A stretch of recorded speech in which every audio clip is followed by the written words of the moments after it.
Buenas noches, yo les voy a hablar sobre la educación financiera en nuestro país. Principalmente vamos a hablar de los conceptos básicos, de lo necesario para poder acercarnos al sector bancario. Bueno, mi nombre es Daniela González y vamos a comenzar.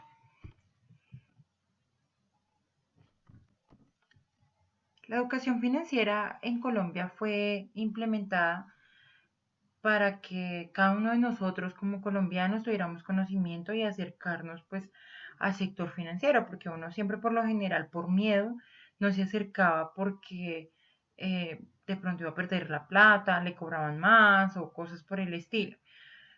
Resulta que el sector bancario, el sector financiero debe presentar y debe realizar la educación financiera para cada uno de nosotros. Resulta que pues si uno no pregunta, pues no va a obtener em, ese, ese beneficio, ¿sí?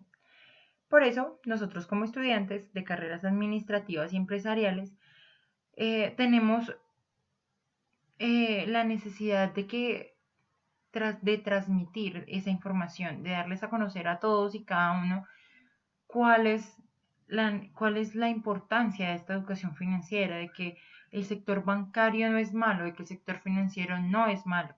Solamente es cuestión de preguntar y de tener conocimiento para no caer en deudas supremamente grandes ni caer en inconvenientes que nunca en la vida se van a poder pagar.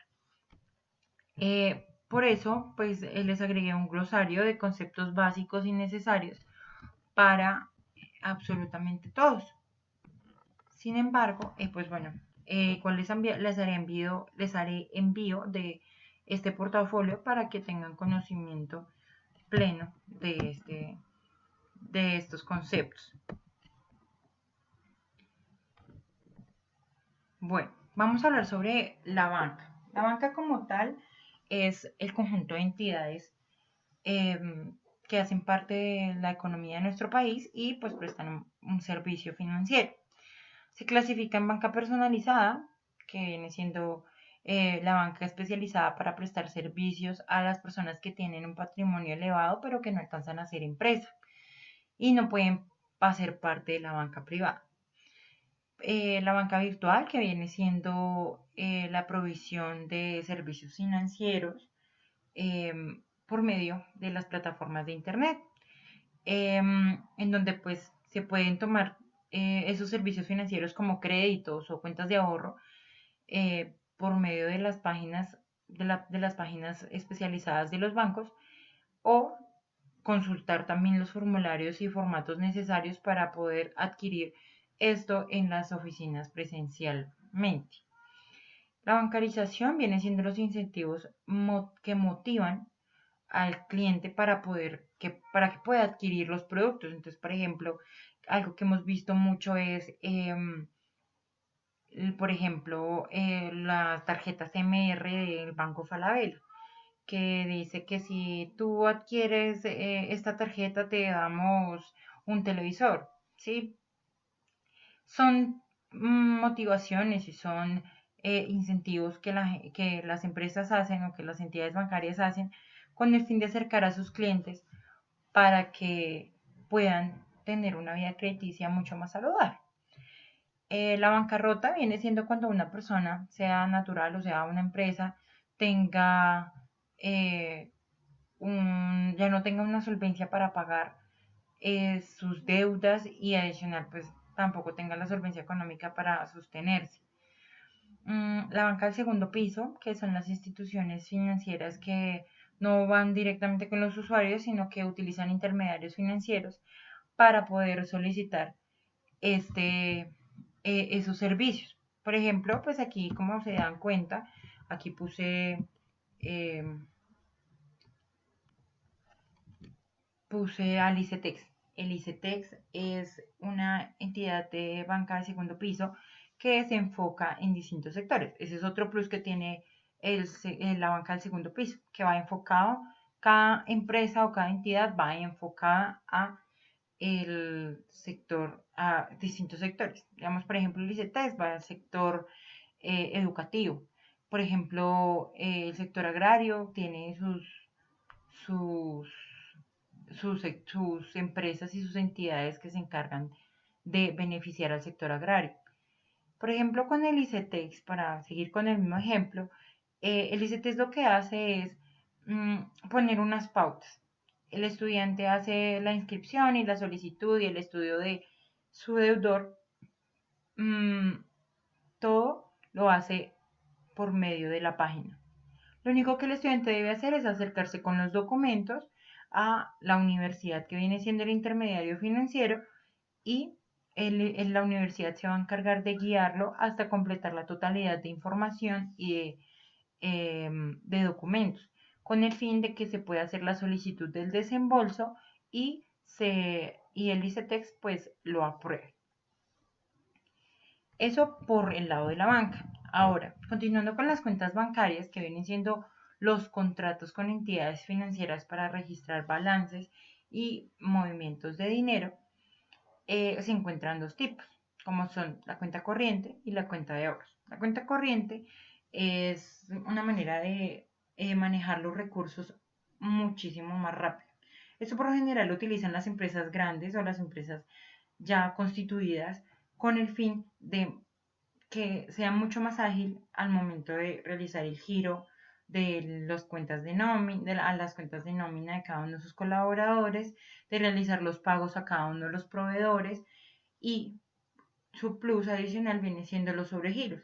Entonces, cuando yo me quedo sin solvencia, por ejemplo, tengo una cuenta corriente de ingresos mensuales de 100.000 millones de pesos, por decirlo de alguna manera, y llegó a tal punto que esos 100.000 millones de pesos ya no me alcanzaron, ya no me alcanzaron o realmente todavía quedan cuentas por cobrar, entonces yo solicito un sobregiro y cuando apenas tenga el dinero lo que hago es realizar la cancelación de ese sobregiro. El sobregiro que es un crédito al instante. Entonces, cuando yo necesito la plata, yo lo único que hago es la solicitud al sobregiro y me lo desembolsan de una vez con el fin, pues, de que la operación, digamos, de pagos de nómina y demás no se frene. La cuenta de ahorros. La cuenta de ahorros, pues por lo general cada uno de nosotros tiene una cuenta de ahorros con el fin de obtener un beneficio adicional, como son las tasas de interés de captación. Em, Esto pues va también enfocado, hay algunas empresas que lo usan, pero no necesariamente son empresas bastante grandes, sino son empresas que hasta ahora están comenzando. También tiene una disponibilidad inmediata, pero pues eso sí ya va directamente al titular. Em, las otras variaciones que existen sobre las cuentas bancarias son las siguientes. Las cuentas congeladas que se suspenden por pagos o se suspenden los pagos hasta que la orden judicial, hasta que la orden judicial permita que se realicen los retiros otra vez. Eso se congela por lo general cuando la persona ha entrado en mora en algún aspecto o cuando tiene algún movimiento extraño, todo ese tipo de cosas. Las cuentas de orden, entonces son las cuentas que registran los movimientos de valores, como son estados que no afecten los estados financieros. Eso más va enfocado a que se registran los movimientos de las acciones que se compran, de los valores que se obtienen, de las inversiones que se hacen a gran escala. Las cuentas sospechosas son las cuentas que las organizaciones criminales o, bueno, toda aquella persona que tenga algún delito y quiera continuar con el mismo delito, las utilizan para hacer, por ejemplo, el lavado de activos y por lo general la financiación al terrorismo. Por eso se hacen estudios bastante grandes para poder eliminar esas cuentas sospechosas de los bancos y de las entidades financieras. Las cuentas de tránsito son las destinadas a recaudación de ingresos monetarios. Ingresos monetarios. Esto con el fin de que pues sean transferidas a las cuentas definitivas. Entonces ingresan, si toman los ingresos, digamos, me pagaron 1 millón y yo tengo que pagarle a alguien, entonces la cuenta en tránsito es la que se utiliza para que la plata que yo voy a pagarle a alguien, a ese alguien, llegue a esa cuenta, la cuenta de ahorros, cuenta corriente de esa persona a la que le debo el dinero. Las cuentas de ahorro especial son las cuentas que se ofrecen a los clientes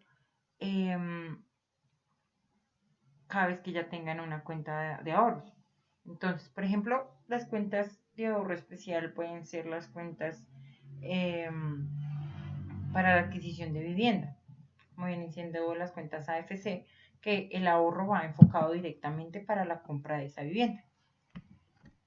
Bueno, ahora vamos con el proceso de captación. La captación viene siendo, como les comentaba, el ahorro. Eh, por lo general es cuando la entidad financiera recauda nuestro dinero para ahorrarlo y pues usarlo también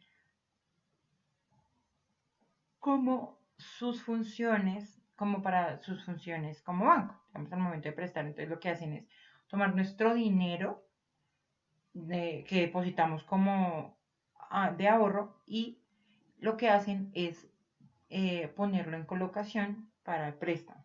Igualmente ahorita les explicaré qué es colocación. Se destacan 4 medios principales para captación de dinero. Entonces, como tal la cuenta de ahorros, que ya la expliqué, el CDT, que es un certificado de depósito término, en donde pues es un título también valor, que el banco lo que hace es realizar, eh, uno lo que hace es depositarlo a ese certificado. Lo que hace el banco es hacer un compromiso con el cliente en donde el cliente no puede retirar ese dinero hasta cierta fecha y hasta ciertas fechas puede obtener una ganancia. Entonces la ganancia viene siendo igual un interés de captación. Eh, y lo mismo sucede con el CDAT, pero entonces la cuantía debe ser eh, mayor a 2 salarios mínimos. Igual o mayor a 2 salarios mínimos. Y tiene un tiempo exacto y no es menor a 3 meses. Los bonos también son títulos representativos de deuda que se usan para captar los recursos de los capitales, del mercado de capitales. Entonces también es bastante interesante porque pues por lo general hay varios emisores, se generan plazos totalmente diferentes a los del CDAT, por decirlo así. Eh, Tienen riesgos asociados a la emisión, pero también ofrecen al mercado más información para la toma de decisiones, porque por lo general se utilizan esos bonos para invertir en otras empresas. Bueno, ahora vamos con la colocación. La colocación es sinónimo de préstamo de dinero, así de sencillo. Esa colocación la utilizan principalmente los bancos con el fin de generar eh, solución a la economía, un movimiento a la economía. Entonces, lo que hace la colocación es que pone el dinero en los créditos y por ende realiza la, todo el proceso como tal para poder otorgar los créditos y así obtener una ganancia. Este negocio pues tiene bastantes aspectos que también quise poner en el portafolio, como son la cartera, que viene siendo pues la representación del saldo de los montos entregados. Entonces el saldo viene siendo lo que yo voy pagando de ese crédito que yo adquirí. También no solamente entra el abono a capital, sino también entran los intereses, o sea, el valor de los intereses que yo voy pagando. La cuota es el monto que yo debo pagar, sea mensual, trimestral o bimestral, etcétera, para librarme de esa deuda que adquirí. El deudor vengo siendo yo, que vengo siendo la persona que voy a tomar el crédito. Puede ser, por lo general, es una persona natural, pero pues obviamente también puede ser una persona jurídica Sí, o sea, las empresas también necesitan créditos, obviamente de gran escala y de otro tipo de líneas de crédito, pero también tienen mucho que ver. Los embargos son las declaraciones judiciales que ya afectan los bienes de las personas que han tenido crédito con la entidad y no han realizado juiciosamente sus pagos. Entonces, esto genera que se presente este embargo. Eso no se presenta inmediatamente a los 2 meses que está, que uno tiene mora, sino se presenta ya directamente al momento de que ya se ha pasado por casas de cobranza, por eh, entidades jurídicas y demás. El periodo de gracia viene siendo el periodo en el que la deuda no genera intereses. Por ende, tampoco. Si la persona desea hacer un abono capital, puede darse, pero eh, si no lo hace, tampoco se le generan intereses por ese lapso de tiempo. Eso por lo general se hace un acuerdo entre la entidad y el cliente. Bueno, ahora el riesgo crediticio, pues también viene siendo la probabilidad de el incumplimiento de la obligación. Entonces ahí es cuando se hacen los estudios y demás, que ya les voy a comentar. Y el abono capital es adelantar una parte del dinero, el total del dinero adeudado. ¿Eso qué significa? Que yo divinamente puedo ir a cancelar la deuda sin necesidad de pagar los intereses. Y el banco debe realizar la aceptación. Es decir, el banco puede aceptar que si tú pediste 2 millones prestados, tú mismo puedes ir a cancelarlos sin necesidad de pagar los intereses. Eso sí, antes de que sean generados, porque cuando es interés anticipado, por lo general se cobra el interés y lo que uno abona como capital termina siendo parte de los intereses, entonces no genera ningún beneficio. Las centrales de riesgo. Las centrales de riesgo y de información son las entidades en donde se hace la consulta de cada una de las personas a nivel financiero, su comportamiento financiero. Por ejemplo, está Cifin y Datacrédito. Datacrédito por lo general muestra la calificación. ¿Qué calificación tiene la persona con respecto a su comportamiento financiero? Entonces, por ejemplo, si yo tengo una cuenta de ahorros y un crédito bancario, disculpen, si yo tengo un crédito bancario de 2 millones, por ejemplo, tengo un plan con Claro, entonces ya se me va a ver reflejado en Cifin. Y en Data Crédito se me va a ver reflejado con calificación cómo me comporto yo con los pagos. Si yo soy mala paga, entonces, como coloquialmente se dice, por obvias razones, no voy a aparecer con una calificación A, que viene siendo la calificación de las personas no totalmente cumplidas.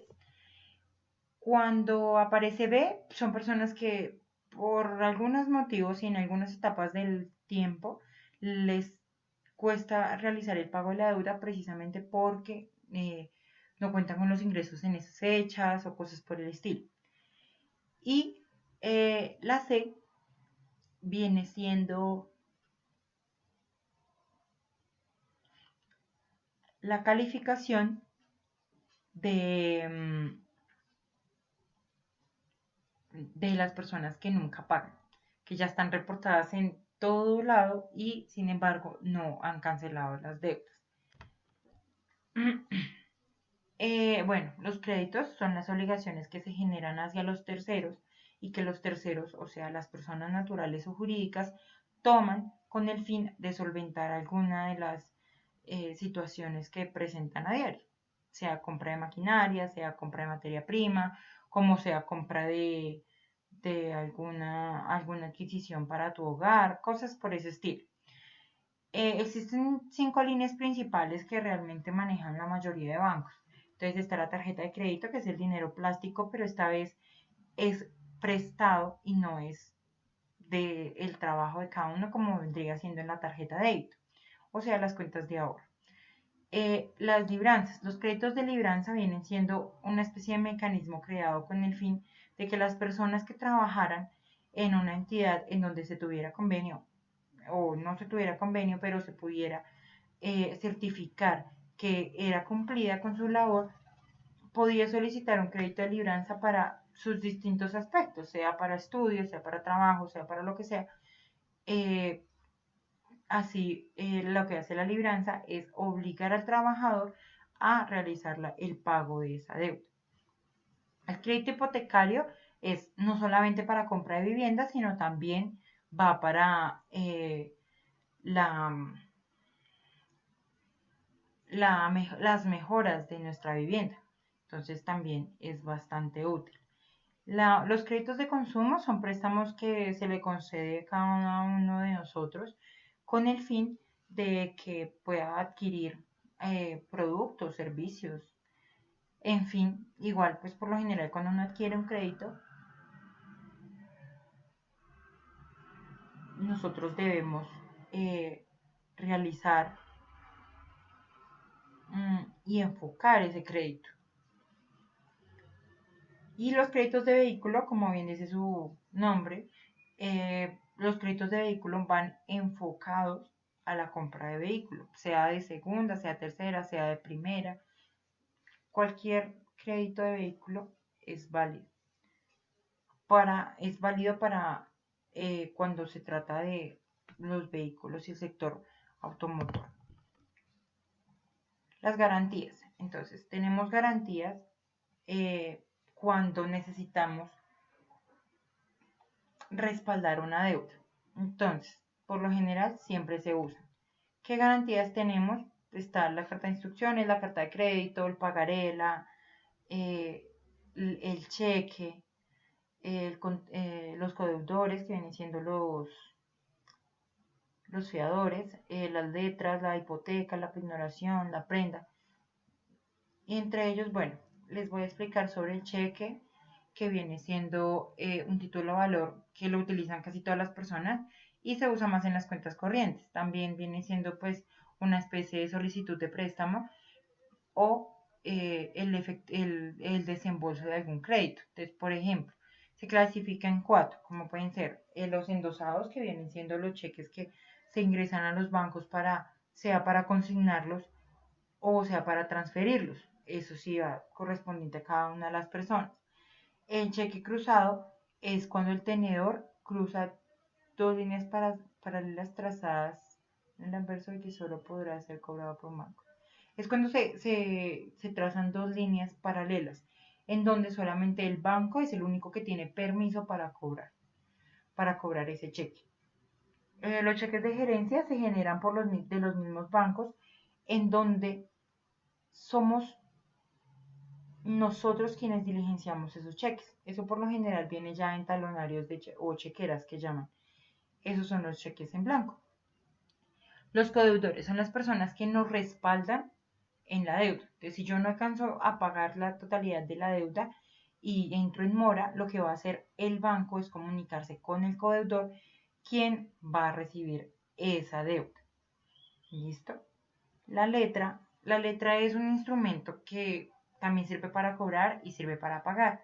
Entonces yo puedo firmar una letra con el fin de que a la persona a la que yo le preste el dinero, me lo va a devolver. Lo mismo yo hago con ella. Y así se genera este procedimiento y se disminuye pues más tiempo.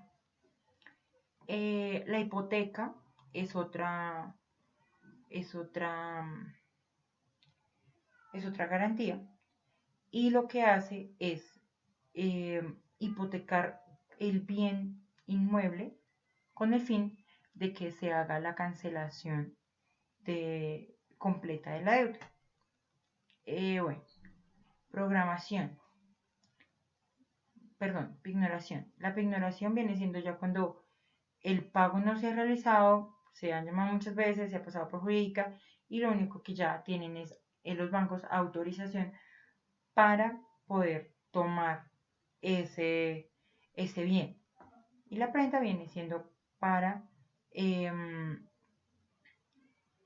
entregar a los acreedores o a los bancos bienes muebles en garantía o como garantía con el fin de que el banco vea que sí estoy pagando, ¿sí? Que sí me voy a responsabilizar de la deuda. Los títulos valores se clasifican en dos. Entonces, lo principalmente es para legitimar el ejercicio de ese título valor. Y entonces, para legitimar esos derechos sobre los bienes. Entonces, pueden ser a la orden o pueden ser al portador. Entonces, cuando son a la orden, son expedidos a favor de X o Y persona. Y em, cuando son al portador, entonces vienen siendo dirigidos para entidades públicas. Algunos de esos títulos valores vienen siendo el cheque, como les nombraba la letra, como les nombraba la carta de instrucciones, el pagaré y otros cuantos más.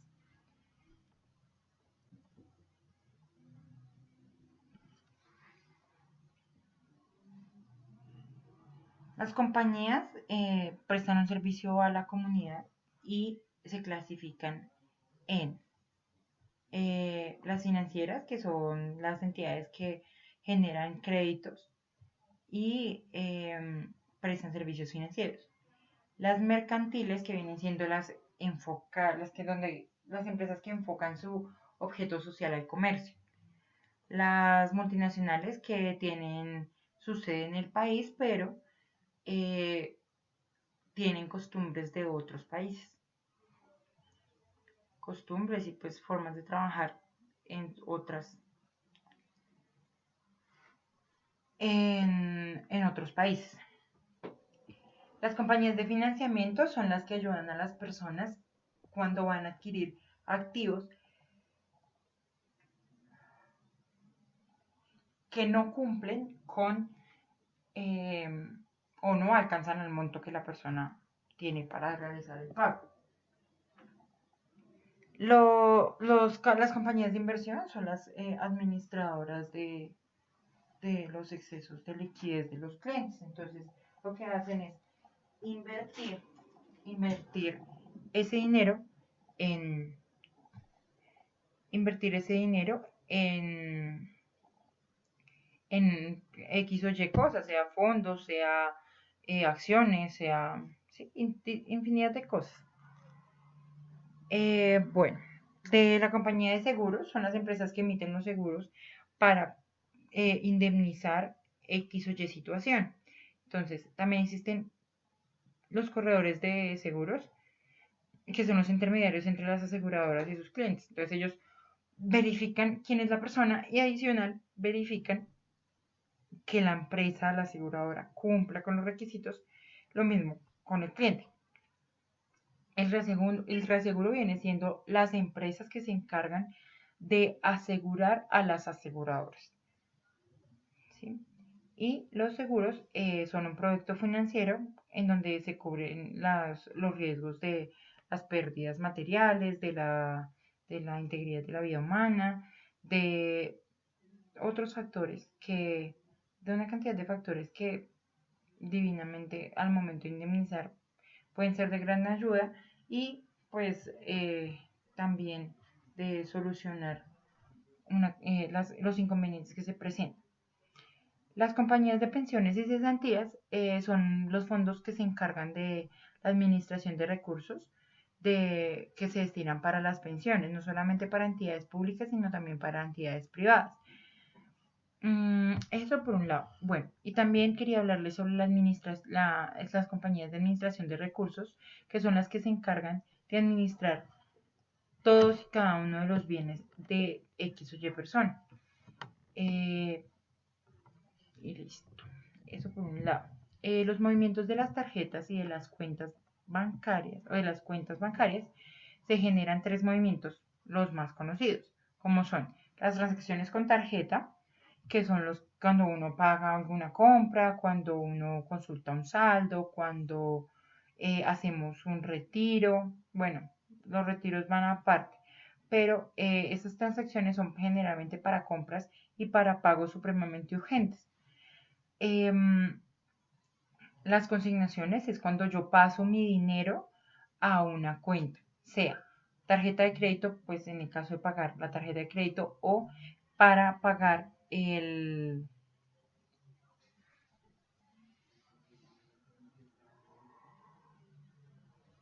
o para pagar para abonar a las cuentas de ahorro. Bueno, eso por un lado. Los avances y los retiros vienen siendo